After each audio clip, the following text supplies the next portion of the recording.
Foglaljatok helyet. Again, welcome and great to see you. Ismételten üdvözlünk benneteket. I trust you're enjoying the beautiful autumn weather these days.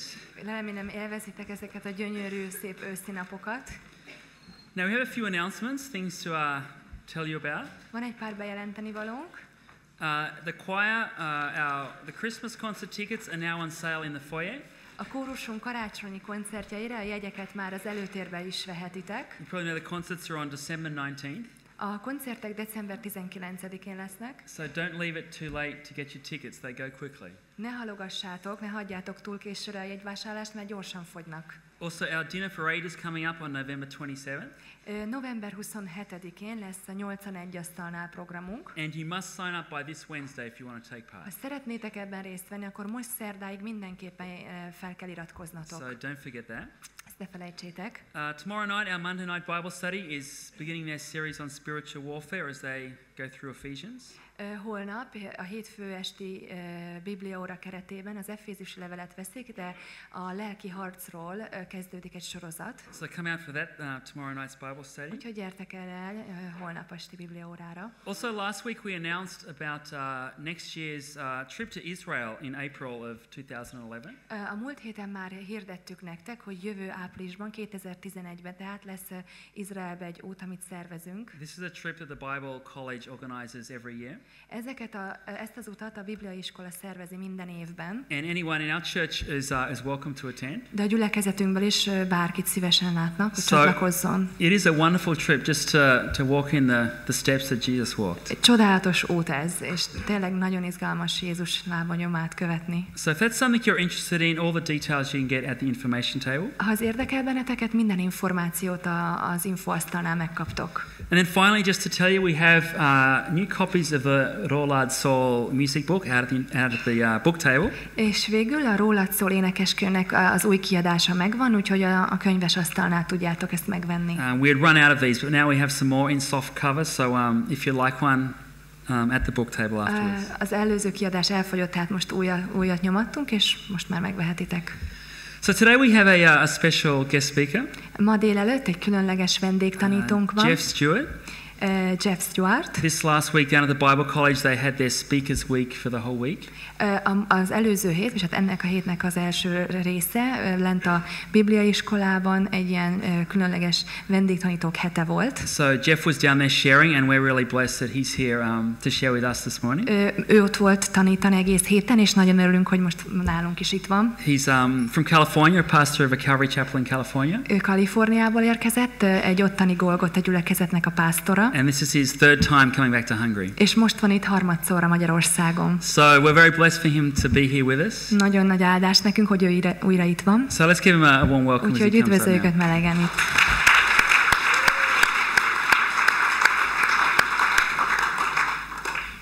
Good morning. Jó reggelt. Really? Tényleg? It's quite rude not to say good morning when someone says good morning to you. Azért udvariatlan nem visszaköszönni, ha valaki köszön. However, my church does that same thing to me almost every week. De azért az én gyülekezetem ugyanezt adja elő hétről hétre. So thank you for making me feel at home. Úgyhogy köszönöm, hogy ezzel is otthon érezhetem magam. By your blank stares and your overwhelming silence. Ahogy ilyen üres tekintetettel még álmosan néztek. It's a great honor for me to be here. Nagyon nagy megtiszteltetés nekem, hogy itt lehetek. Really excited to be with you this morning and to be able to open the Word with you. Nagyon izgatott vagyok, hogy itt lehetek, és együtt tanulmányozhatjuk az igét. Before we do that, I want to spend a few minutes and tell you about the last 4 or 5 years of my life. Mielőtt elkezdeném, hadd mondjak egy pár szót az utóbbi 4-5 évről az életemben. And I think it will be relevant because I'll be referring to it as we go through the portion of the Bible that we're going to look at this morning. Ez azért fontos, mert jelentősége lesz később, ahogy a Biblia, ahogy az igéből nézünk majd egy részt, és többször fogok utalni a saját életemre. Just about 4 years ago, I received a call from my doctor informing me that I was in kidney failure and needed a transplant. 4-5 évvel ezelőtt a házi orvosom felhívott, hogy a veseim súlyos állapotban van, és azonnal veseátültetésre van szükségem. I had a number of people that volunteered to give me one of their kidneys. Pár ember jelezte is, hogy önként felajánlanák a veséjüket nekem. But they wanted us to test them in just groups of 2 until we found a match. És az orvosok kettesével ezeket a jelölteket megvizsgálták, amíg megtaláljuk a pontosan nekem megfelelő donort. And so we tested my wife Karen, who wanted to give me a kidney, and one of the guys from church whose name's Matt. Úgyhogy egyik ilyen alkalommal a feleségemet Karent vizsgálták, ő is ugye jelentkezett, és egy gyülekezetünkből egy férfit, Mattet. And I remember we got together, Karen and I and Matt and his wife Deanna, and we just prayed that the Lord would make his will known, and whoever was a better match, that would be what he wanted. És összegyűltünk négyen, Matt és a felesége, meg ugye a feleségem és én, hogy imádkozzunk, hogy Isten mutassa meg, hogy ki a legjobb, ki illeszkedik legjobban az én szervezetemhez, hogy találjuk meg a megfelelő donort. They both came back a match, but Karen was a fantastic match. Mindketten jól illeszkedő donornak tűntek, de a feleségem még annál is szuperebbnek tűnt. It was almost as if we were related. Majdhogy nem, olyan közeli volt a hasonlóság, mintha legalábbis rokonok lettünk volna. Which was a little frightening because her name was Stewart before we were married. Még kicsit azért meg is ijesztett, mert ő is a lánykori neve is Stewart volt, mielőtt összeházasodtunk. But the kids are relatively okay, so we decided not to pursue that. A gyermekeink nagyon épkézlábak, úgyhogy úgy döntöttünk, hogy ezt a fonalat nem visszük tovább. It's one of those questions you're not sure you want answered. Úgyhogy ezt nem feszegettük tovább, nem is akartuk igazán a választ tudni. So we proceeded with her donating the kidney. Tehát a vese donorként a feleségemet tovább vizsgálták. Before they'll allow you to donate a kidney, you have to undergo a bunch of examinations to make sure that you're healthy enough to do it. Mielőtt azonban a vesélet vagy bármilyen szervezetet odaadnád, nagyon sokféle egészségügyi vizsgálaton kell átesned, hogy lássák, hogy egészséges a szervezeted. The last thing was a very routine thing on the list, but it was to have a chest x-ray taken. Az utolsó dolog egy elég rutinszerű vizsgálat volt, de ez maradt utoljára, egy sima mellkasröntgen. They discovered a small little, I don't know, they didn't know what it was, but something in her right lung. Azon a röntgenen, a jobb tüdejében találtak valami kis picike foltot. And they assured us that, they see this quite a bit, and it was probably nothing, but she was going to have to take a CT scan.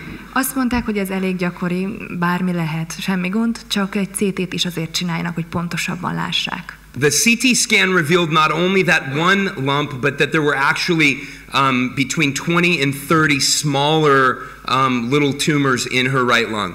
Ez a CT azonban nem csak ezt az egy ilyen foltot fedte fel, hanem kiderült, hogy 20-25 kisebb ilyen tumoros csomó van a jobb tüdejében. And it was discovered that she had metastatic lung cancer. És úgy tűnt, hogy áttétes tüdőrákja van. From the first day that we found out that she had cancer, her condition was terminal. Az első naptól fogva, hogy megtudtuk, hogy rákos, rögtön mondták, hogy ez végzetes. And we began about a 3-year odyssey of different treatments, all designed to extend her time. És ekkor elkezdődött az életünkben az a 3 éves odusszea, amin mindent végigpróbálva megküzdtünk, hogy meghosszabbítsuk az életét. Inevitably, when I'm telling this story, I forget to mention that Matt, the guy from church, eventually did donate a kidney, and I had that operation. Általában, amikor ezt elmesélem, elfelejtem azért megemlíteni, hogy végül Matt, a másik donorjelölt, odaadta a vesét. Én megkaptam a vesét, és megtörtént a vese átültetés. Through these 3 years, Karen and I had sort of a back and forth physical odyssey. Ebben a 3 évben olyan elég hullámzó volt az egészségügyi állapota. When she was diagnosed, we did a lot of things with her, and then when I had my kidney transplant, she was there to care for me. Amikor megtudtuk, hogy ő beteg, ugye nagyon sok mindenen mentünk át ugye vele kapcsolatban, aztán nekem kellett megcsinálni a vese átültetést, akkor ő ápolt engem. 2 days after I got home from the kidney transplant, she started her first round of chemotherapy. 2 nappal azután, hogy hazajöttem a vese átültetésből, a kórházból, 2 napra elkezdődött az első kemoterápiája. And then after she recovered from her first round of chemotherapy, I had a second surgery. Miután az első kemoterápiás kezelés sorozatnak vége lett, nekem kellett második műtétre mennem. And I had my diseased kidneys removed. És akkor vették ki a beteg veséket.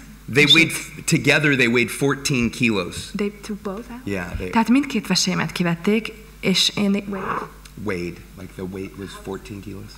És 14 kiló volt a két vesém együtt. And if you're interested with these things, that there's pictures on my Facebook if you'd like to see Ha szeretnétek további illusztrációkat a vesémről, a Facebook oldalamon találtok. I have discovered that people can be divided into two groups, those who find that interesting and those who find that repulsive. És úgy tanultam az életben, hogy kétféle embercsoport van. Azokat, akik ezek fele vonzódnak és érdeklődnek, meg azok, akik undorodnak. And she was there to care for me during that surgery. Tehát visszatérve, a feleségem minden ilyen műtétem során ott állt mellettem és gondoskodott rólam. And about 2 weeks after I got home from that surgery, then we started another round of chemo for her. Amikor hazaértem a második műtétemből, akkor pár hétre rá elkezdődött az ő második kemoterápiás sorozata. We used to have a joke around our church, and this will tell you a little bit about our sense of humor. Volt egy kis viccünk a gyülekezetünkben, ez úgy megmutatja, hogy milyen a humorérzékünk. About who was the Stewart most likely to die at any given time. Hogy melyik Stewart volt az, aki inkább esélyes a halálra éppen adott időpillanatban. And so her and I used to treat it as a little competition, which I can tell you find really funny. És látom, ti ezt annyira nem találjátok mókásnak, a gyülekezetünkben ez, hát, hogy így latolgatták, hogy melyik Stewart. This is what I always say to people when I say those things and they don't think they're funny is look, laugh or cry. Én ilyenkor azt mondom, tudom, ez morbidnak hangozhat, de néha az ilyen nehéz dolgokon vagy sírunk, vagy nevetünk. And the truth is you're gonna cry, so you might as well laugh whenever és you sírni can. mindenképp fogunk, úgyhogy néha azért nevetni is kell. So, I remember the weekend that we found out that Karen had terminal cancer. Azon a hétvégén emlékszem, amikor megtudtuk, hogy Karennek végzetes tüdőrákja van. Our children went to be with someone else. A gyerekeinket átvittük valakihez, hogy vigyázzanak rájuk. And we spent the entire Saturday, day and evening, just praying and crying and laughing and just trying to process this information. Azon a szombaton egész nap utána, onnantól kezdve imádkoztunk, sírtunk, nevettünk, próbáltuk feldolgozni ezt a hírt. And I said to her, I remember saying to her, whatever you want to do, that's what we'll do. És emlékszem, hogy ezt mondtam neki, hogy bármit is szeretnél, hogy csináljunk, azt fogjuk csinálni. I don't need to pastor this church. Nekem nem kell, hogy én legyek ennek a gyülekezetnek a pásztora. We don't need to stay in this house. Nem kell, hogy ebben a házban maradjunk. You want to take the kids out of school and you want to travel, we can do that. Ha szeretnéd, hogy a gyerekek ne járjanak most iskolába és utazzunk a világba, akkor azt is megtehetjük. You want me to take a sabbatical? I'll find someone to fill the pulpit. Ha azt szeretnéd, hogy egy hosszabb szünetet, vagy ilyen szabadságot vegyek ki a gyülekezetből, akkor találok valakit, aki pásztorolja a gyülekezetet addig. And as we just talked and prayed through that, és ahogy erről beszélgettünk és imádkoztunk, we came to the realization together that the Lord had called us to minister to people. Miközben erről beszélgetünk, azt a felismerést tettük, hogy Isten arra hív minket, hogy szolgáljunk az emberek felé. And that whether we had a month or a year or a decade, that's what we were going to do with our time. És hogy akár egy hónapunk van, akár egy évünk, vagy 10 évünk, ezt fogjuk tenni. And we traveled more than we had before, and we made wonderful memories with our family. Nagyon sokat kezdtünk utazni, és nagyon sok értékes emléket gyűjtöttünk a családunkkal. In fact, it was the summer of 2009 that we came to visit missionary friends in Europe. 2009-ben jöttünk el ide Európába és meglátogatni misszionárius barátainkat. When we got to sit down with Phil and just talk about the story of our lives. Akkor ültünk le Phillel is beszélgetni, meséltük el nekik az életünket. And I remember him saying, "Oh, I want you to come to the church in Budapest and share with the people." És akkor mondta, hogy én annyira szeretném, hogy elgyere a gyülekezetünkbe, és beszélj itt a budapesti gyülekezetnek. And when we left soon after, and we so wanted to come back and to be here with you. És akkor hazamentünk, és annyira vágytunk vissza, hogy ide eljöhessünk. Now, Karen, she didn't make it. She passed June 3rd of this year. Sajnos a feleségem nem tudott eljönni, június 13-án elhunyt. And it has been extremely difficult for sure. És ez iszonyatosan nehéz volt. The whole 4 or 5 years has been just, I don't even know. Az egész 4-5 év egyszerűen, hát nem is tudom. People ask me how I'm doing. Az emberek megkérdezik, hogy vagyok. And if I have just a minute, I say I'm doing good, or maybe sometimes they even say great. Ha egy percbe kéne válaszolnom, azt mondanám, hogy egész jól, hogy kifejezetten jól vagyok. If I have a moment to explain, Ha lenne egy kicsit több időm, vagy van kicsit több időm elmagyarázni, I always say to them, there's a whole bunch about my life that is fantastic. hogy egy csomó dolog nagyon nagyszerűen megy az életbe most. Jesus is meeting me and he's meeting my kids and he's using us and that stuff is great. Hogy Isten találkozik mélységesen velem, szolgál felém, a gyerekeim felé, és használ bennünket. And there's a whole bunch about my life that's terrible. És van egy csomó olyan terület, ami viszont borzasztó az életemben. And just being without her and missing her and trying to find a way to get out of bed and face the day is terrible. Hogy feldolgozzam, hogy ő nincs, hogy megszokjam, hogy elvesztettem, hogy fel kell kelni minden reggel, és szembenézni a nappal. Actually, jet lag is helping me to get out of bed, so that's nice. Igazából az óra eltérés, az idő eltérés, így most, hogy utaztam, egész jó, segít felkelni reggel. But if both of these are true, ha mindkettő igaz egyszerre, then maybe good is the right answer. Akkor talán azt mondhatnám, hogy az egész jó, a jó lenne az átlag. Fantastic and terrible meet in the middle at good. A fantasztikus és a borzasztó a jónál találkozik középen. And the story that we're going to look at, you can open your Bibles to Luke chapter 8. Nyissátok ki a Bibliátokat a Lukács evangéliumának 8. fejezetében. Itt fogjuk, ezt az igerészt nézzük majd meg. This is the account that is called a miracle on the way to a miracle. Ez tulajdonképpen az egyik csodából a másik csodába való események sorozatát mondja el. And this will always be so very, very special to me. És ez nekem mindig nagyon-nagyon különleges lesz. I hope that you have places like this in the Bible. Whenever I come to this story, I always think this is my story. Nem tudom, remélem nektek is van ilyen rész a Bibliában, amire azt mondjátok, hogy ez az én történetem, hogy ez annyira az én részem. Recently, I gathered with some people and we were talking about the Bible and we came to one of the places in the Gospels where this was and I said, that's my story. Valamikor éppen összegyűltünk páran, és Bibliát tanulmányoztunk, és erre az igerészhez jutottunk, és mondtam, hogy na, ez az én történetem. One of the girls that was there said, you don't own that story, it doesn't belong to you. És arra azt mondja, hogy miért? Hát honnan ismernéd ezt a történetet? Ez nem rólad szól. And I said, it does belong to me. És azt mondom, de ez nagyon is az enyém. I hope you have places like that in Scripture. Remélem, hogy nektek is van ilyen igerész a Bibliában. Places where Jesus has met you and spoken to you in such an amazing way that it just belongs to you. Amikor Jézus annyira mélyen szólt, megérintett benneteket, és onnantól kezdve az a rész már a tiétek. Before any of these circumstances, minden ilyen körülmény előtt, we started a program in our church where we read one chapter of the New Testament each day through the school year. Azt találtuk ki, hogy az iskola év alatt minden reggel, vagy minden nap egy fejezetet olvasunk el a Bibliából. And we write down the things that Jesus speaks to us. És leírjuk azokat a dolgokat, amit Jézus szól, Jézus tanít. And when I came to this story 5 years ago in the book of Matthew, és amikor Máté evangéliumában 5 évvel ezelőtt ezt az igerészt olvastam, ennek az elmondását, ennek a történetnek. It says about this woman that as she reached out for Jesus, that she said to herself, if only I can touch him, everything will be right. Akkor is ugye olvastam, hogy ott volt ez a nő, aki meg akarta csak érinteni Jézust, hogy ha megérinthetném, akkor minden rendben lenne és meggyógyulnék. And I heard Jesus so clearly speak to me. És olyan egyértelműen hallottam Jézust, ahogy szól hozzám. It wasn't a voice that I could hear with my ear, but I know that it was him. Nem a fülemmel hallható hangon szól, de tudtam, hogy ő mondja. And he just said to me, Jeff, this is all I ever want for you. És azt mondta, hogy Jeff, én ezt akarom a számodra.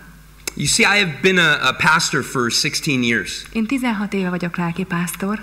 And I always wanted to be like David, who defeated Goliath. És mindig olyan akartam lenni, mint Dávid, aki legyőzte Góliátot. Who resisted the temptation to kill Saul when he had the chance. Aki ellen tudott állni a kísértésnek, hogy megölje Sault, amikor megtehette volna. I always wanted to be a man who had faith like Abraham. Mindig olyan férfi akartak lenni, akinek olyan hite van, mint Ábrahámnak. I wanted to be a brilliant theologian like Paul. Olyan brilliáns teológus akartam lenni, mint Pál. That was pretty much a losing battle from the beginning, that one. Az a kezdettől fogva veszett dolog volt.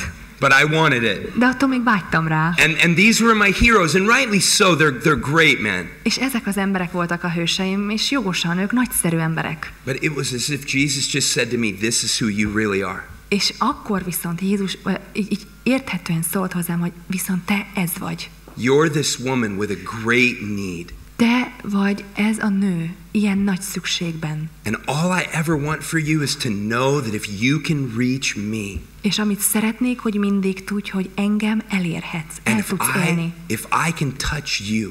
És hogyha én megérinthetlek téged, everything will be made well. Minden rendben lesz. Everything will be made Minden rendben lesz. Now I'd like to read 10 verses from this story, and then we're going to notice a couple things about Jairus and then a couple things about this woman. El szeretném olvasni ezt a 10 igeverset, és aztán meg fogjuk látni, hogy mit tanulunk Jairusról, és mit tanulunk erről az asszonyról. So Luke chapter 8, and we'll begin in verse 40. 40-es verstől. You know what? You can just read it in Hungarian. Okay. Tehát magyarul olvasom csak. Amikor Jézus visszatért, a sokaság örömmel fogadta, mert mindnyájan várták őt. Ekkor egy Jairus nevű ember jött hozzá, aki a zsinagóga előjárója volt, és Jézus lába elé borulva kérlelte, hogy jöjjön el a házába, mivel egyetlen leánya, aki mintegy 12 éves volt, halálán van. Menet közben a sokaság minden oldalról szorongatta. Ekkor egy asszony, aki 12 éve vérfolyásos volt, és minden vagyonát az orvosokra költötte, de senki sem tudta meggyógyítani, odament, hozzáférkőzve megérintette a ruhája szegélyét, és azonnal elállt a vérfolyása. Jézus ekkor ezt kérdezte, ki érintett engem? Amikor mindnyájan tagadták, Péter így válaszolt, Mester, a sokaság szorongat és tolong körülötted. De Jézus ezt mondta, valaki érintett engem, mert észrevettem, hogy erő árad ki belőlem. Mikor az asszony látta, hogy nem maradhat észrevétlen, remegve előjött, eléje borult, és elbeszélte az egész nép előtt, hogy miért érintette meg őt, és hogy miként gyógyult meg azonnal. Jézus pedig ezt mondta neki, leányom, hited megtartott téged, menj el békességgel. Még beszélt, amikor jött valaki a zsinagógai előjáróháztól, és így szólt, leányod meghalt, ne fáraszd tovább a mestert. Amikor Jézus ezt meghallotta, ezt mondta neki, ne félj, csak higgy, és meggyógyul. Now, we meet this man Jairus. Találkozunk tehát a történetben Jairusszal. And it tells us there in verse 41 that he came to Jesus. És azt olvassuk a 41-es versbe, hogy ő odajött Jézushoz. It also tells us that he was a ruler of the synagogue. Azt is tudjuk, hogy ő a zsinagóga előjárója volt. And you know, if you've read the New Testament, that these guys weren't often friendly to Jesus. És ha olvastátok az Új Szövetséget, tudjátok, hogy ezek az emberek annyira nem voltak barátságosak Jézussal. In fact, we read several chapters before that in the region of Capernaum, sőt, azt is olvasjuk pár fejezettel korábban, hogy Kapernaum környékén, that the religious leaders had met to discuss how they might destroy Jesus. Arról beszéltek ugye a vezetők, hogy milyen módon tudnák elpusztítani Jézust. Now we don't know if Jairus was in that meeting, if he was making suggestions, but we know that was the group that he belonged to. Azt nem tudjuk, hogy Jairus ott volt ezen, és vagy hozzátette valamit, voltak-e ötletei ebben, de azt tudjuk, hogy ehhez az előjárói csoporthoz tartozott. There is something amazing about Jairus in this story. Van valami különleges Jairussal kapcsolatban a történetben. It's not simply that he came to Jesus. Nem az egyszerűen csak, hogy odajött Jézushoz. The New Testament is full of accounts of religious leaders coming to Jesus. Tehát az Új Szövetség tele van annak feljegyzésével, hogy vallási vezetők oda mentek Jézushoz. They came with questions. Kérdésekkel jöttek. They came with traps. Mindenféle csapdákkal. You remember one time they brought to him a woman and said she was caught in the very act of adultery. Sőt, Eszter odahoztak hozzá egy asszonyt, akit éppen a házasságtörés közben értek. And even when they came sincerely, as Nicodemus did, és bár ők is őszintén jöttek, akár mint Nikodémus, he came at night because he didn't want anyone to see him. Nikodémus is éjszaka jött, mert nem akarta, hogy senki se lássa őt. And Jairus comes in a completely different way. De Jairus egy teljesen más módon közeledik. He came in broad daylight. Teljes verőfényben napközben. In the middle of a multitude. Egy nagy sokaság közepette. And he humbled himself before Jesus. És Jézus előtt megalázta magát. Why did he do this? De miért tette ezt? Because his daughter needed help. Mert a lányának segítségre volt szüksége. Now here's something that I want you to know about Jairus that to me makes him a great man. Na, szeretném, ha itt most tudnátok valamit Jairusról, ami számomra őt egy nagy emberré teszi. Jairus humbled himself before Jesus for the benefit of the people in his life. Jairus azért alázta meg magát Jézus előtt, mert az életében levő embereknek akart jót. And I want you to know that if you and I will humble ourselves at the feet of Jesus, it will have great benefit to the people in our lives. És szeretném, ha tudnátok, hogyha ti meg én megalázzuk magunkat Isten előtt, az ő lábai előtt, az életünkben levő emberek javára lesz. Every person that we come in contact with is benefited when we humble ourselves before Jesus. Minden ember, akivel kapcsolatba kerülünk, annak javára szolgál az, hogyha mi Jézus előtt megalázzuk magunkat. We see that Jairus had a very small family, him, his wife, and his daughter. Jairusnak kis családja volt, csak a felesége és ez egy gyermeke. And they will benefit the most from him humbling himself at the feet of Jesus. És ők fogják a legtöbbet nyerni abból, hogy ő megalázta magát. And that's so true for us. És ez ugyanígy igaz ránk is. For those of you that are married, Azok, akik házasok, your spouse receives great benefit if you humble yourself at the feet of Jesus. a társatok nagy nyereséghez jut, nagy áldás lesz neki az, hogyha te megalázod magad Isten előtt. These last 5 months since Karen has been gone, Az utóbbi 5 hónap, amióta Karen elment, I am filled with the memories of our 20 years together. tele vagyok a kettőnk életének 20 évnyi emlékével. And not all of them are wonderful. Nem mindegyik szépséges. I can't seem to remember anything bad about her, but I remember a lot of bad stuff about me. Valahogy rossz dologra róla nem emlékszem, de csomó rossz dolog eszembe jut magamról. I think it's a part of grieving that I would like to bring her back just to tell her how sorry I am for everything I ever did that wasn't right. Szerintem ez is a gyásznak a része, hogy valahogy előjön minden, amiért annyira bocsánatot kérnék tőle, és bárcsak most elmondhatnám neki, hogy mennyire sajnálom. But when I came this September to the story of Jairus, and it just struck me how true it was in my marriage. De amikor szeptemberben ugyanide jutottam az igében, és rádöbbentem, hogy ez mennyire igaz a házasságomban.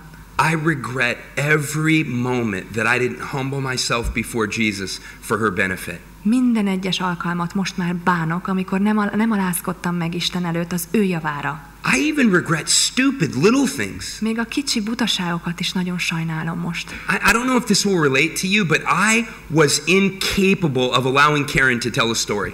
Nem tudom, hogy bárki is tud ehhez valahogy is azonosulni. Én egyszerűen nem hagytam soha Karent, hogy egy történetet befejezzen. And we're not talking about huge details. És most nem ilyen hatalmas nagy részletekbe menő dolgokról van szó. No, it wasn't a Tuesday, babe. It was a Wednesday. Nem kedd volt, hanem szerda. I wasn't wearing a red shirt. I was wearing a blue shirt. És nem is piros fölső volt rajtam, hanem kék. You know, just on and on. I remember her sometimes saying, "Do you just want to tell the story?" Néha emlékszem, hogy kitört, hogy akkor szeretnéd inkább te elmondani a történetet. And I would say, finally, she has come to her senses. És akkor emlékszem, azt gondoltam, na végre felismerte, és végre észhez tért. To let the one with the details do the talking. Hogy végre az beszéljen, aki minden részletre figyel. And of course, it's a dumb little thing, but I look back on it and I just see all of those as little jabs.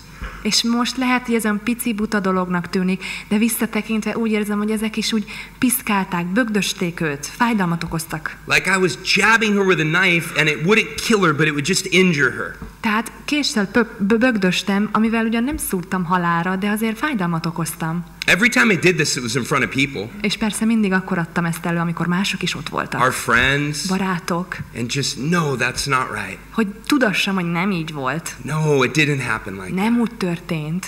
And I just look at myself now and think how prideful.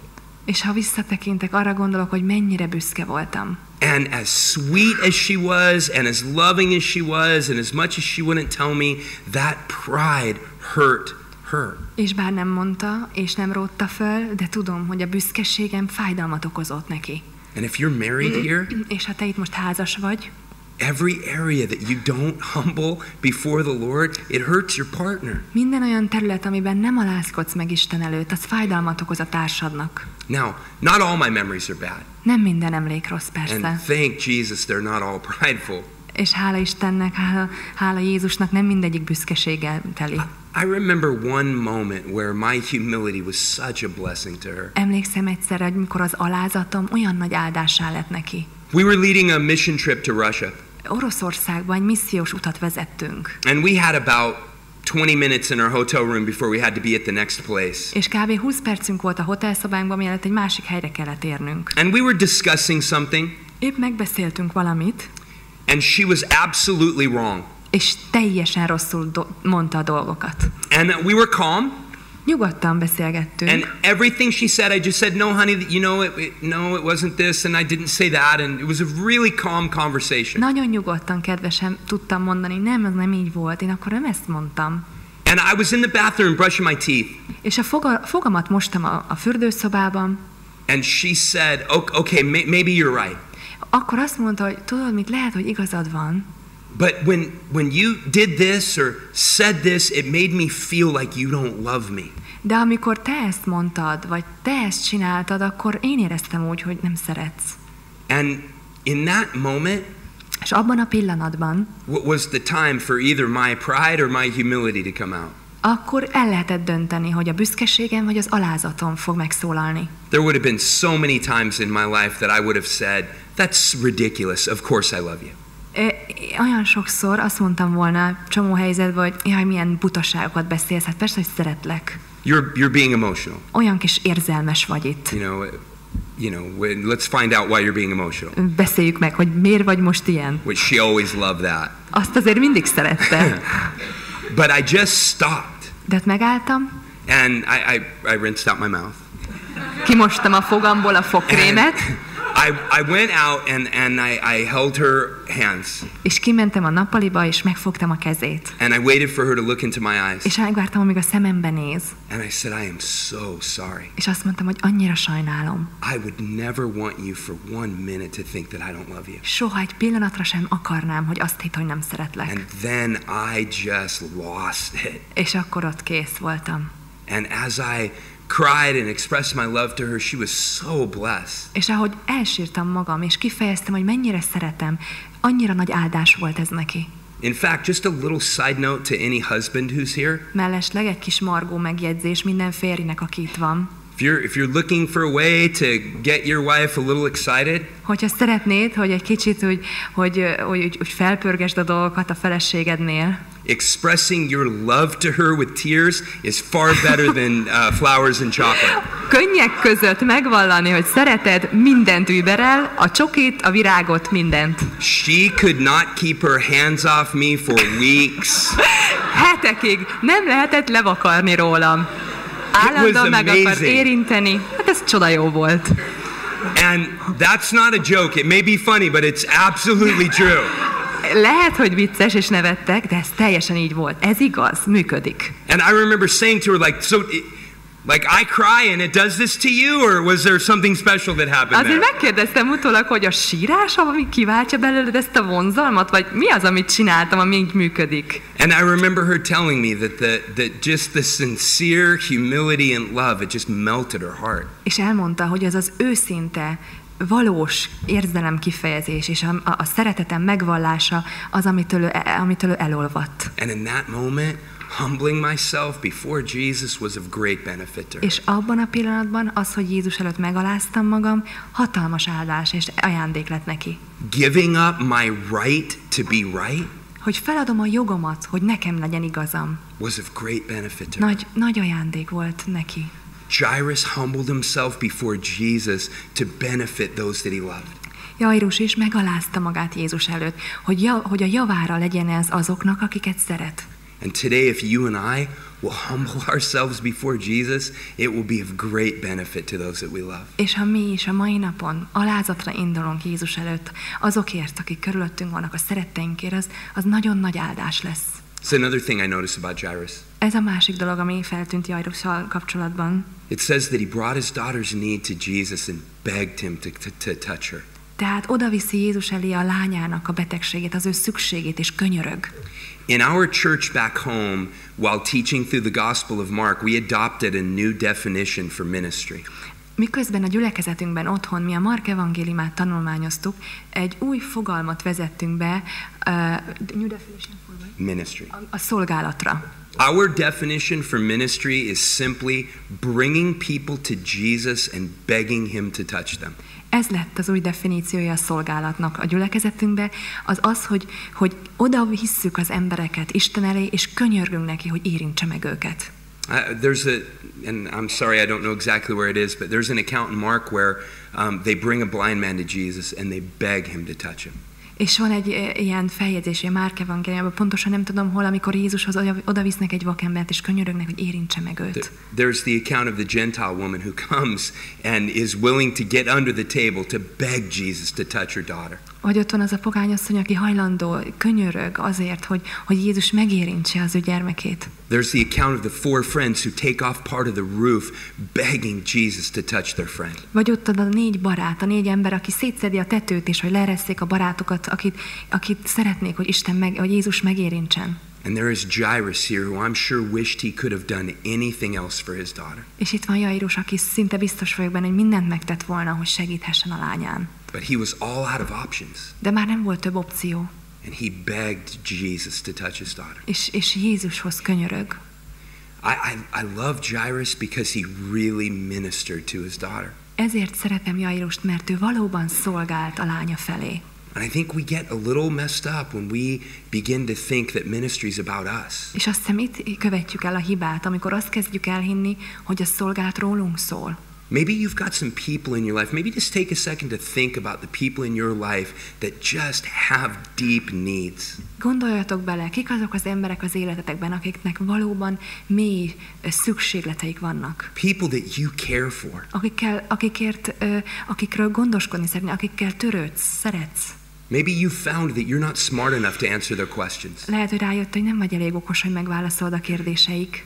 Maybe you're not rich enough to provide for every one of their material needs. Vagy nem vagy elég gazdag, hogy minden anyagi szükségüket betöltsd. Maybe you're not spiritual enough to meet them at that part of their heart and have exactly the right verse for them. Vagy nem vagy elég lelki, hogy a pontosan oda illő, nekik megfelelő igeverset tud mondani, ami a szívükig hatol. But there is one thing that every Christian here this morning can do. De van egy dolog, amit minden keresztény ember itt megtehet. We can say, Jesus, please. Mondhatjuk azt, hogy Jézus, kérlek, touch them. Te érintsd meg őt. Answer their questions. Válaszold meg a kérdéseiket. Take away their fear. Vedd el a félelmeiket. Comfort them, Lord. Vigasztald, Uram. I can't do anything. Mert nem tudok semmit tenni. Jesus, please touch my wife, my husband, my child, my parent, my friend. Hogy Jézus, kérlek, érintsd meg a férjem, a feleségem, a gyermekem, a szüleim, bármi. Jairus ministered to his daughter. Jairus is így szolgál a lánya felé. And I, in this way, want to minister to the people that Jesus has given to me. És én így akarok szolgálni azok felé, akiket Jézus rám bíz. I wasted so many years in official ministry thinking only about me. Olyan sok évet elpazaroltam a hivatalos szolgálati időben, amikor csak magamról gondoltam. About the giftings that I had. Azokról az ajándékokon aggódtam, hogy nekem milyen ajándékaim vannak. And about the knowledge of scripture that I had. Vagy azon, hogy milyen igei ismeretem van. About the philosophy of ministry that I had. Vagy például, hogyan gondolkodtam a szolgálatról. Never remembering that my job is to bring people to Jesus and beg him to touch. Soha nem jutott az eszembe, hogy ez a szolgálatom, hogy embereket oda vigyek Jézushoz, és könyörögjem Jézusnak, hogy megérintse őket. And my heart breaks to think of every time that I gathered a group of people and for them only to leave entertained. És nagyon sajnálom, és bánom már azokat az alkalmakat, amikor összegyűltünk, így emberek együtt, és igazából úgy mentek haza, hogy jól szórakoztak csupán. Maybe slightly better informed. Lehet, hogy egy kicsit több tudásuk is lett, igen. But not brought to Jesus. De nem vittem oda őket Jézushoz. One more quick thing about Jairus, and then we'll finish by looking at the woman. És még egy dolog Jairussal kapcsolatban, aztán átterünk a nőre. There is that section, that verse 49, where the servant comes and tells Jairus, your daughter's dead. Ott van az ige rész, a 49-es vers, amikor jön a szolga és megmondja, hogy a lányod meghalt. This is without a doubt the worst moment of Jairus' life.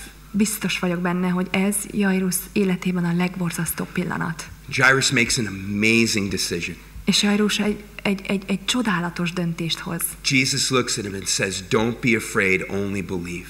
Jézus ránéz, és azt mondja, hogy ne félj, csak higgy. And Jairus chooses to believe what Jesus said more than what he could see. És akkor úgy dönt Jairus, hogy inkább hisz Jézusnak is, amit ő mond, mint hisz annak, amit lát. And maybe there are some situations in your life that are so big or so devastating. Lehet, hogy a te életedben is vannak olyan nagy dolgok, olyan terhes dolgok, that they overwhelm all that you are. Amik teljesen túlnőnek a fejeden, és túl sok neked. I identify with Jairus. Én abszolút tudok azonosulni Jairussal. Every time I stand in a place like this and I look out and I don't see my wife, minden alkalommal, ha kiállok, és ott van előttem egy csomó ember, és nem látom a feleségem köztük, every time I wake up in the morning and I roll over and she's not there, minden reggel, amikor fölébredek, megfordulok, és ő nincs ott, every time I drive in my car and there's no one in the passenger seat, amikor én vezetek, és mellettem nem ül senki, that fact is overwhelming to me. ez a tény engem tönkretesz. Engem ez lesújt. Every time I look in one of those places and I don't see her, you know what I'm reminded of? Minden alkalommal, amikor egy ilyen helyen állok, és őt nem látom, tudod, mire emlékeztet ez? I'm reminded that Jesus didn't answer my prayer. Arra emlékeztet, hogy Jézus az én kérésemet nem válaszolta meg. That's what I'm reminded of. Engem ez erre emlékeztet. You know, I've heard so many beautiful testimonies of people who stand and say this happened and then the Lord did a miracle. Annyiszor hallom emberek csodálatos bizonyságtételét, hogy az Úrhoz kiáltottak, és ő csodát tett, és meggyógyultak. And there's a very real way in that every time I hear one of those, it's wonderful and terrible. És igazából őszintén egyszerre csodálatos ezt hallani, és borzasztó. Wonderful for them. Csodálatos nekik. And a terrible reminder that he didn't do that for me. És egy borzasztó emlékeztető nekem, hogy az enyémet nem válaszolta meg. And you think of Jairus with his hopes so high now that Jesus is with him. És akkor gondoljunk bele, hogy itt van Jairus, és olyan nagyok a reményei, hogy itt van vele Jézus. To hear these words, your daughter is dead. És közben hallja ezeket a szavakat, hogy a lányod meghalt. And Jairus chose, in spite of what he could see and in spite of what he could feel, to believe what Jesus said. És mindannak ellenére Jairus akármit is látott, akármit is érzett, tudott, ő úgy dönt, hogy annak hisz, amit Jézus mond. And maybe you don't know what to do with these overwhelming areas of your life. És lehet, hogy te se tudod, hogy mit csináljál ezekkel az iszonyatos terhekkel az életedben. I don't really know what to do. Én sem tudom. But I know that I can choose to believe what he said. De azt tudom, hogy dönthetek úgy, hogy elhiszem, amit ő mond. That he loves me. Hogy szeret.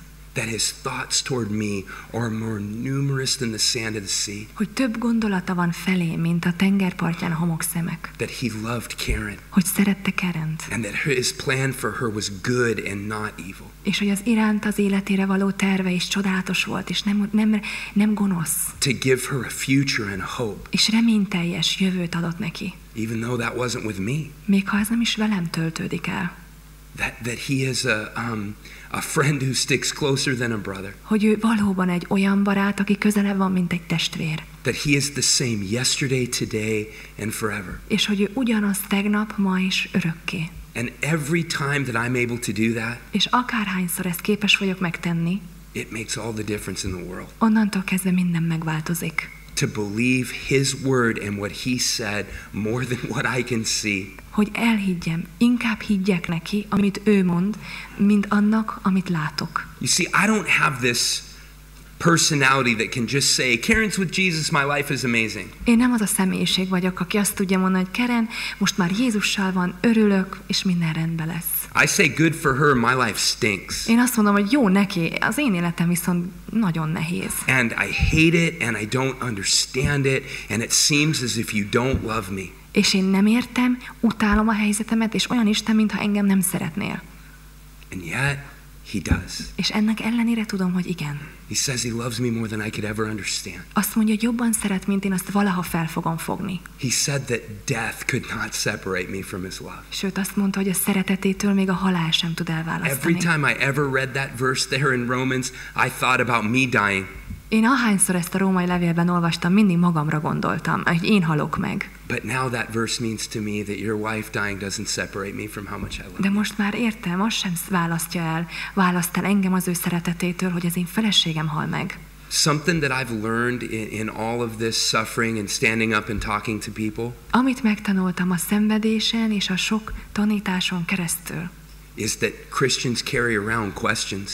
Az, hogy a keresztények nagyon sok kérdést hordoznak. They carry around things that they don't understand and that don't make sense about the Lord. Sok kérdést hordoznak, amit nem értenek, ami egyszerűen nem vág egybe az Istenről alkotott képükkel. Maybe we could choose today to be like Jairus. Lehet, hogy nekünk is ezt kell eldöntenünk, hogy olyanok legyünk ma, mint Jairus. To believe that in spite of what we see, he loves us. Hogy úgy döntsünk, hogy elhisszük, hogy szeret, bármi is legyen a körülmény. That in spite of how it feels, he has good for us. És bármilyen is az érzés bennünk, tudhatjuk, hogy ő jót tervez. Let's spend a couple minutes looking at the woman. Nézzük meg egy pár perc alatt, hogy mit tudunk erről az asszonyról. There's two things that I want to say about this woman with the issue of blood. Két dolgot szeretnék vele a vérfolyás asszonyról elmondani. And the first one is that she made a great discovery. Az első az, hogy egy hatalmas felfedezést tett. Here's the discovery that she made. Az pedig az volt, She discovered that Jesus could touch her when no one else could.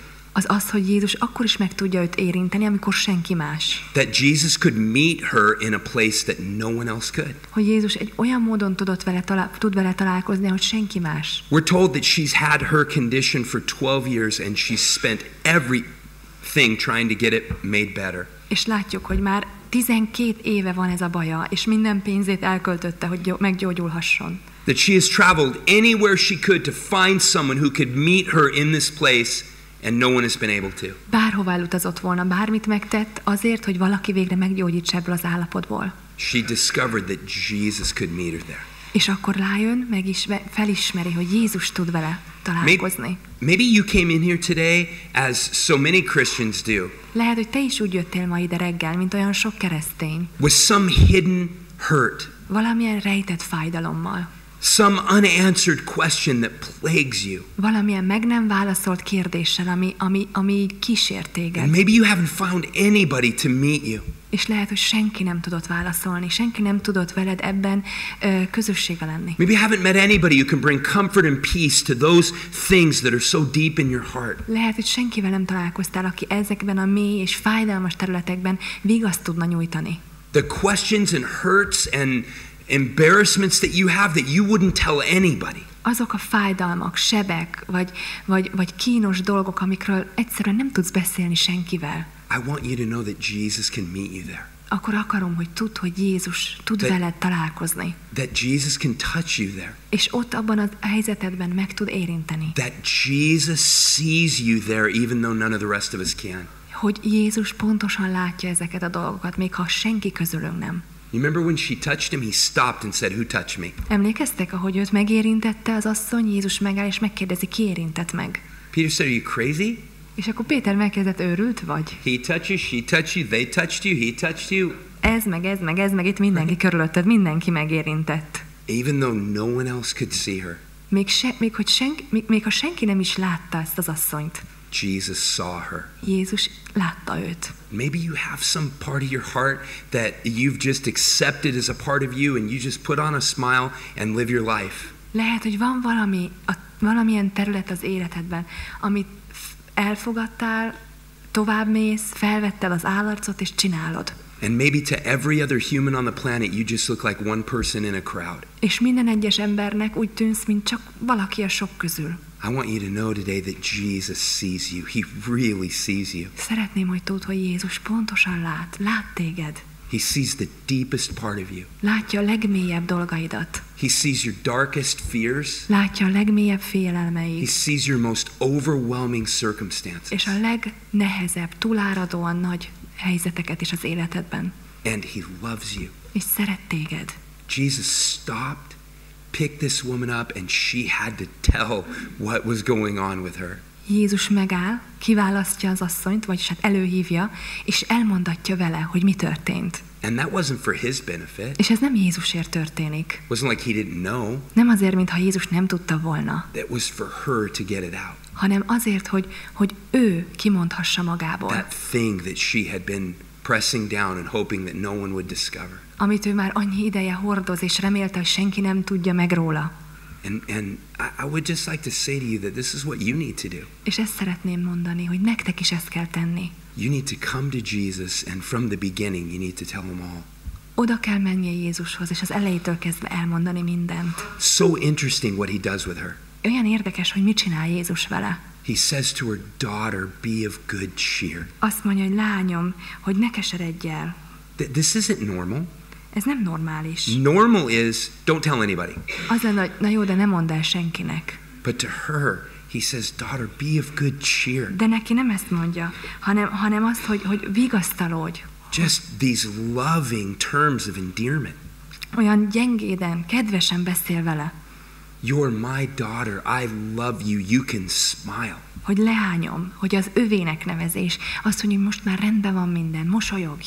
I see Jesus here after touching her physical body, her deepest need, touching her heart. Én azt látom, hogy Jézus miután megérinti őt fizikai sebeiben, fizikai bajában, utána a lelki értelemben a szívét is megérinti. Putting a smile on her heart. És még egy megmosolyogtatja a szívét. And I want to tell you something. És szeretném elmondani nektek. Every time I've ever been completely honest with Jesus about exactly where I am and exactly how I feel. Akárhányszor valóban teljesen őszinte voltam Jézussal, hogy hol vagyok, mi van velem, hol állok.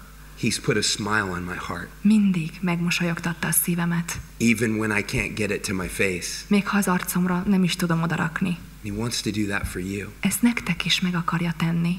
Last thing. Az utolsó dolog. Not only did she make a great discovery, but she had a great belief. Nem csak, hogy nagy felfedezést tett ez az asszony, de hatalmas hite is volt. She believed that if she could get to Jesus, everything would be made right. Tudta, hitte, hogy ha csak eljut Jézushoz, ha hozzá tud érni, minden rendben lesz. This is a great belief. Ez a nagy hit.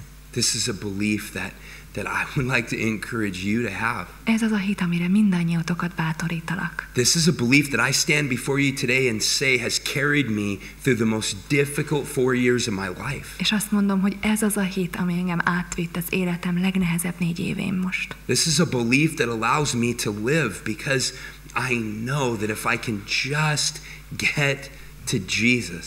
Tudom, ez az a hit, ami engem ma is tovább visz, ha csak oda tudok menni Jézushoz. If he can just touch me. Ha csak megérint engem. I can make it. Akkor minden meg lesz, mindent elbírok. I want to tell you my last personal story. Az utolsó személyes történet.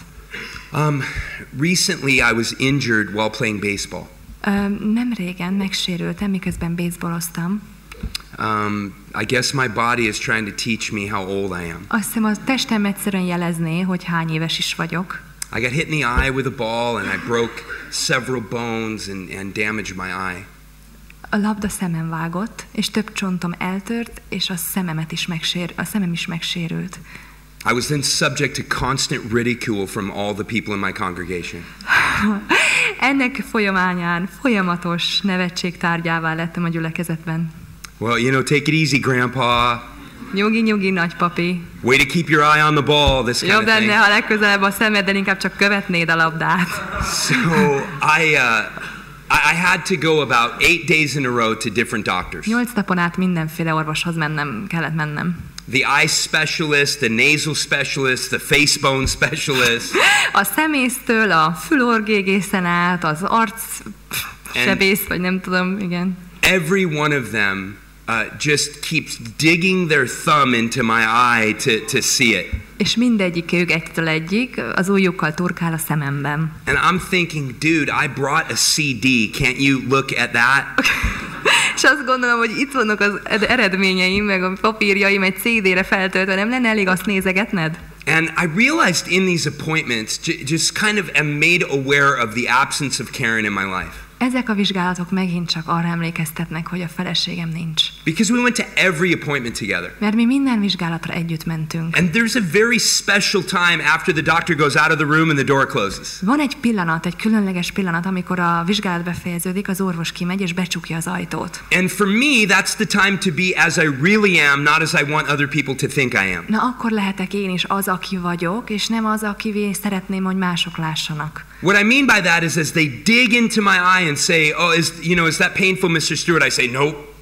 És amikor megkérdezik, miközben turkálnak a szemembe, hogy ez most fáj, Mr. Stewart? I'm fine. Nem, hát minden rendben, oké. And then the door closes. Aztán kimegy és becsukja az ajtót. And I look at Karen and go, "It hurts so bad." És aztán ránézek Karenre, és azt mondom, hogy annyira fáj. Can we give me a little kiss on my eye? Megpuszilgatnád. But if the door opens back up again, de ha újra kinyílik az ajtó, push her away. Fine. Mindenki she was just looking at me. Csak megnézte éppen. She wasn't kissing nem my owie. puszilgatta meg semmi a bibimet.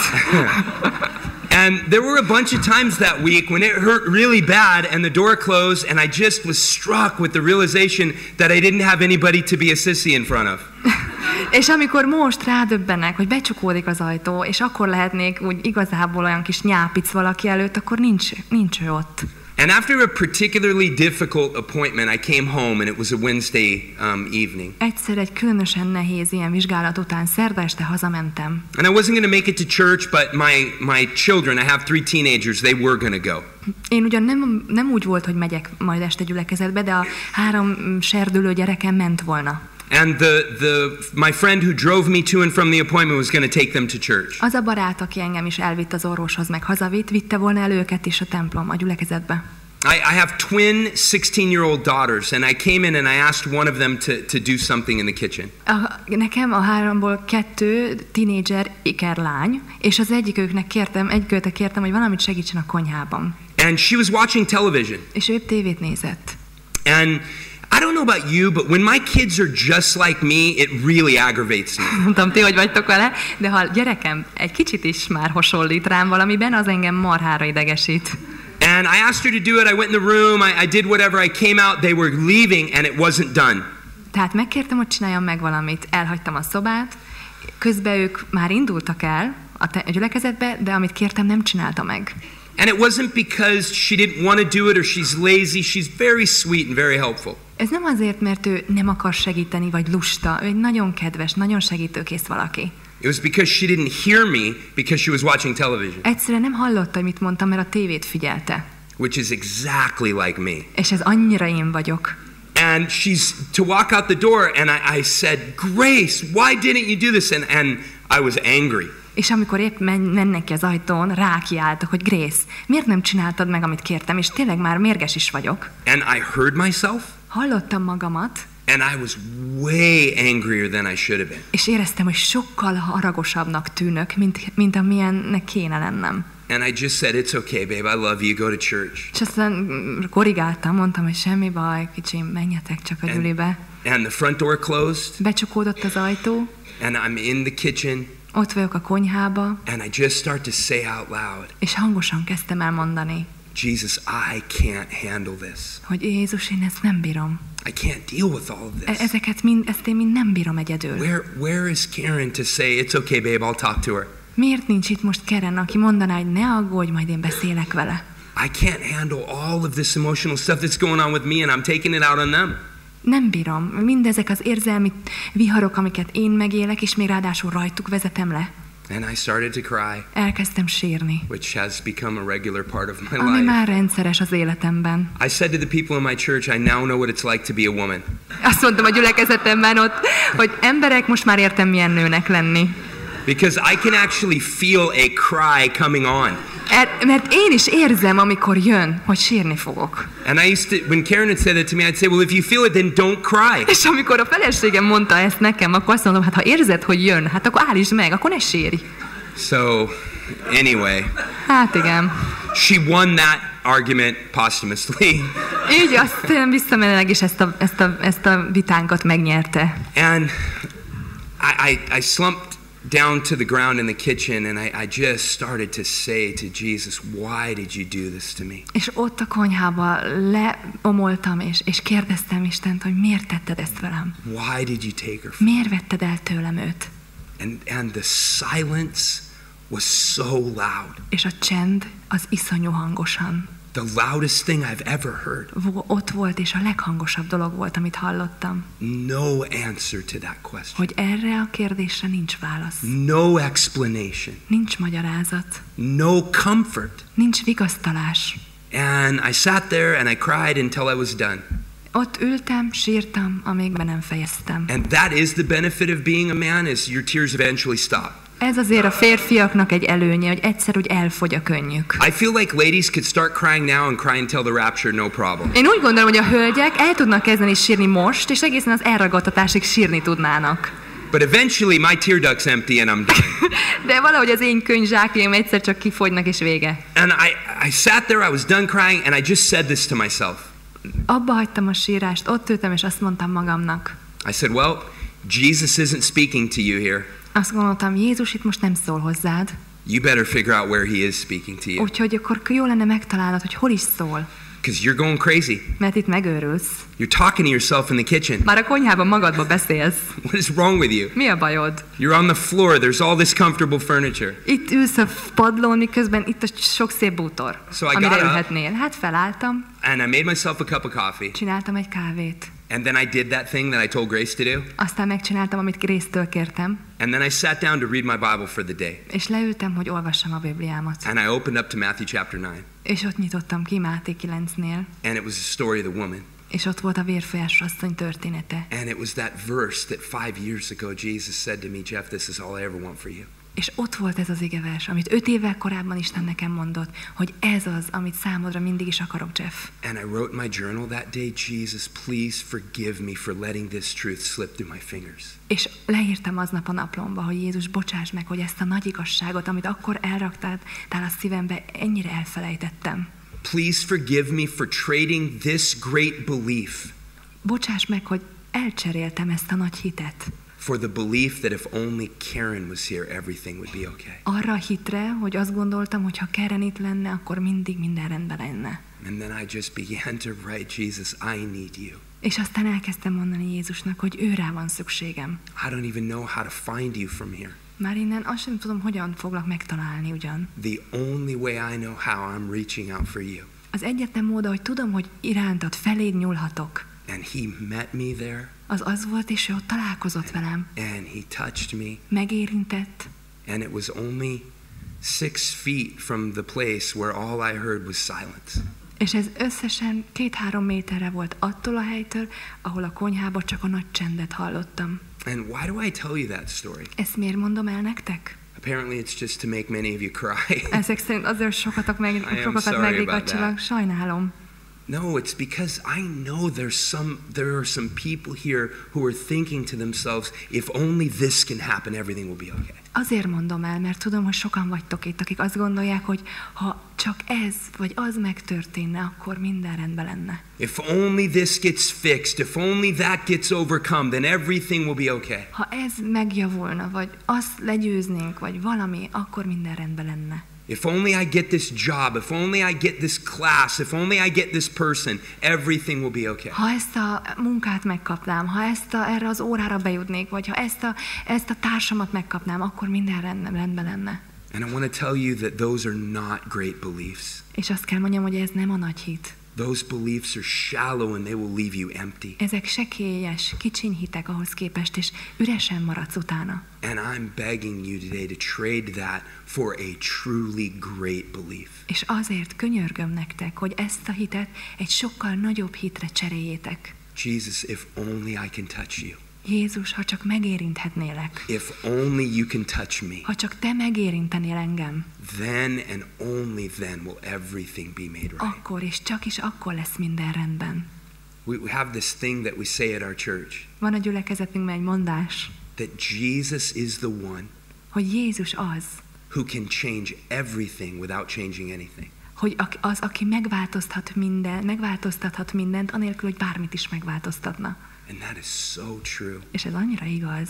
He can meet you today, Ő találkozhat veled ma, and he can touch you today, és megérinthet, and he can change everything today és mindent megváltoztathat ma. without changing one circumstance in your life. Úgy, hogy egyetlen körülmény sem változott az életedben. That's who he is. Ez ő. Jesus, we need you. Jézus, rád van szükségünk. Let's pray. Imádkozzunk. Jesus, I'm so thankful Jézus, annyira hálás vagyok neked, to see you in the Word. hogy látunk téged az igében. I'm so thankful to be able to reach out to you. És olyan hálás vagyok, hogy kinyúlhatok feléd. Jesus, you see us not as a group, but as individuals. És Uram, te látsz minket nem mint egy nagy csoport, hanem egyenként. You know everything about us, És te mindent tudsz rólunk. and you love us, És te Lord. szeretsz minket, Uram. Your heart toward us is good and not evil. A te szíved felénk az reménnyel teli és jó, nem gonosz. Jesus, you stand at the door of our lives and knock, Uram, te itt állsz az életünk ajtajában és kopogsz. desiring to be with us. És arra vágysz, hogy velünk legyél. Jesus, I pray that you would forgive us of our pride.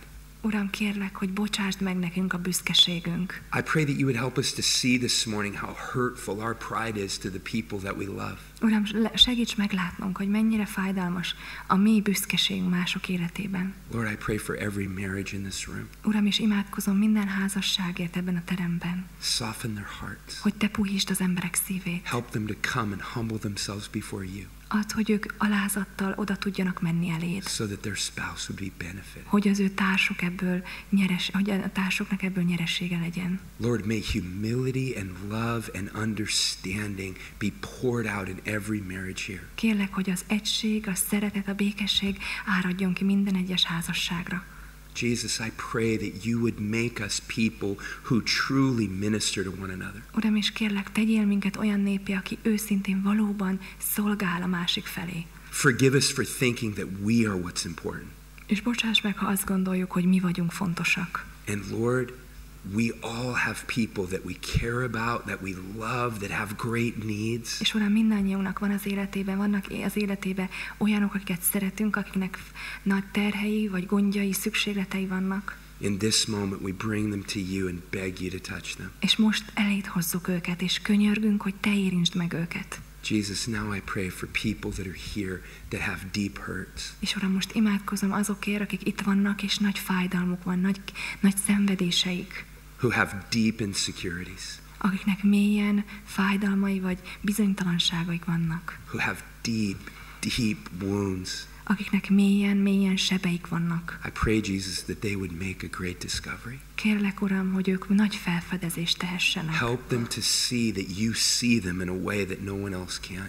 Segíts nekik meglátni, hogy te úgy látod őket, ahogy senki nem látja. That you'll meet them at that place even though no one else can. Hogy te találkozol velük azon a helyen, még ha senki más nem is.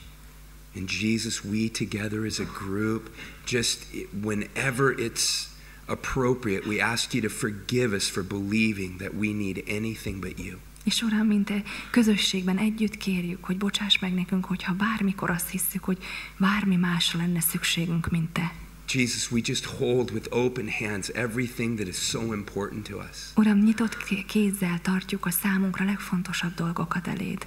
And we just say, Lord, that we desire to be satisfied in you alone. És Uram, kérjük, hogy segíts, hogy csak is te benned elégedjünk meg. Every difficulty represented in this room. Minden nehézség, amit képviselve van ebbe a teremben. We know, Jesus, that if we can touch you and if you can touch us, all will be right. Tudjuk, hogy ha mi megérinthetünk téged, és te megérinthetsz minket, akkor minden rendben lesz. I pray now that you would bless and keep these. Kérlek, Uram, hogy te áld meg, és tartsd meg ezeket az embereket. Cause your face to shine upon them. Kérlek, hogy a te arcod ragyogjon rájuk. I pray it in your wonderful name. És a te drága nevedben imádkozom. Amen.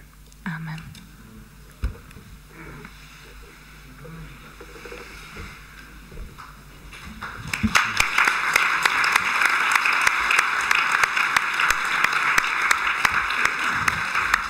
Yeah, thank you, Jeff. Köszönjük, Jeff. God bless you richly. Isten áldjon benneteket gazdagon. And as you go today, may you know that Jesus is there for you. Hogy mai napotok telik, emlékezzetek, hogy Jézus ott van veletek. And he is there ready to touch you. És készen áll arra, hogy megérintsen. So have a blessed afternoon. Legyen áldott délutánatok. Feel free to hang out. Maradjatok, ha tehetitek. There will be people up here to pray with you if you would like prayer. Itt elől páran, akik imádkoznak veletek, ha imát kérnétek. You know the tithe boxes are over here if you'd like to give an offering to the Lord. Doboz is itt van az ajtóknál, ha szeretnétek adakozni az Úrnak. So have a great day. God bless you. Szép napotok, Isten áldjon benneteket.